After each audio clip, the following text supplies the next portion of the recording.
time.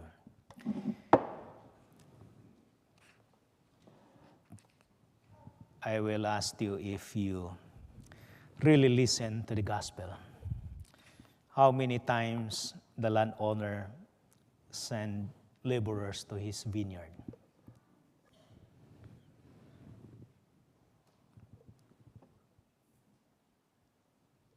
How many times? Only one, two, the rest.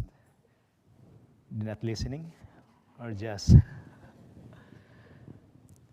Myrna said 5 times, also Margaret, no? Some are 3. Maybe they're still sleeping, no? The gospel of today talks about the parable of the landowner looking for laborers in his vineyard. It says, the kingdom of heaven is like a landowner who went out at dawn to find laborers to his vineyard. And he found laborers and agreed them for normal daily salary. And then the landowner did not stop looking for laborers. He sent different batches of workers. Started early in the morning, 8 a.m.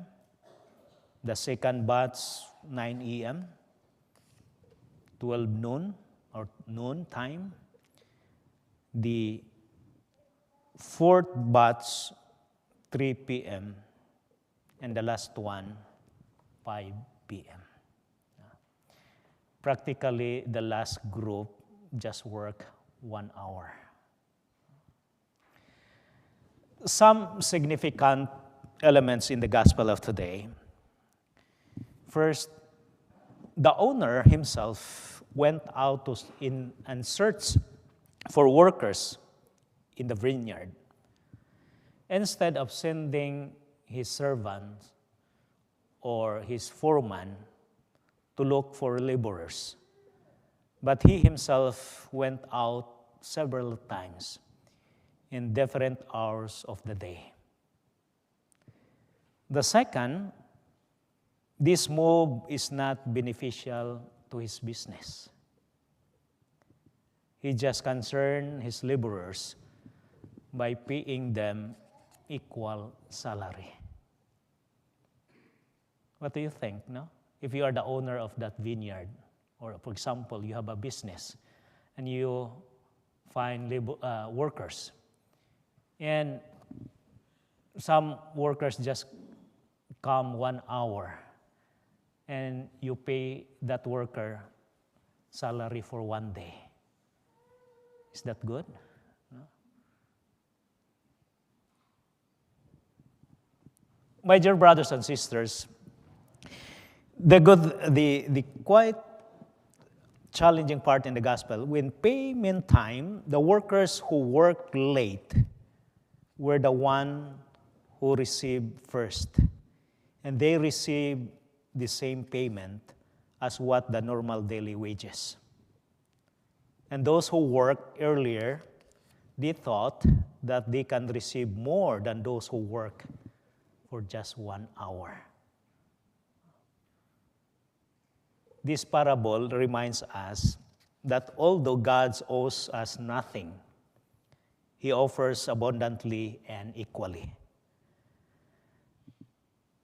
In our human tendency, we are tempted to think that our own actions deserve more reward, more than others, especially if we talk about our relationship in working in God's vineyard.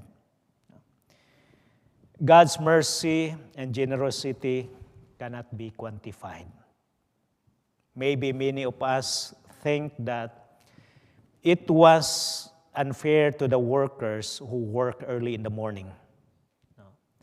In fact, they were upset and caused them envious to the generosity of the landowner. No. All of us, we are workers in the vineyard of God, our master and owner. No. Some of us maybe started working in their early days of their lives. They faithfully and honestly work in the field of God. Maybe some of us just started in their middle age, and some are started late. But the promise and reward of God is the same.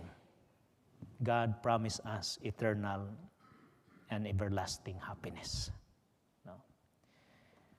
Try to reflect this in the other gospel. No. What is your reaction regarding that sinner or that thief in the side of Jesus while Jesus was hanging on the cross? And there was a thief, a sinner. Last minute of his life, he was asking forgiveness from God. And Jesus promised him by saying, "Today you will be with me in paradise." Just imagine, last minute of his life, he was begging, asking the Lord for forgiveness. And immediately, Jesus said, "You will be with me in paradise."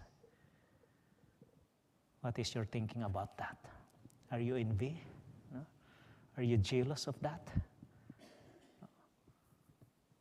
His whole life, he was living a different life, doing bad things. But at the end, last part of his life, last minute of his breath, he was asking forgiveness. And Jesus promised him to be with him in his paradise. It is about God's magnanimity of heart, his extravagant generosity. God's ways is more than the demand of justice, infinitely transcend beyond our human imagination.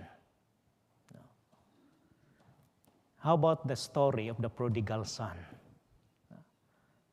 How lavish was the father welcoming back his squandering son.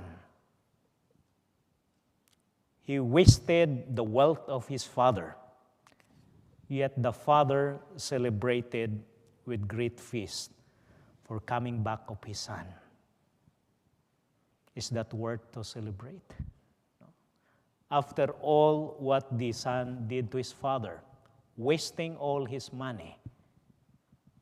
But despite of that, the father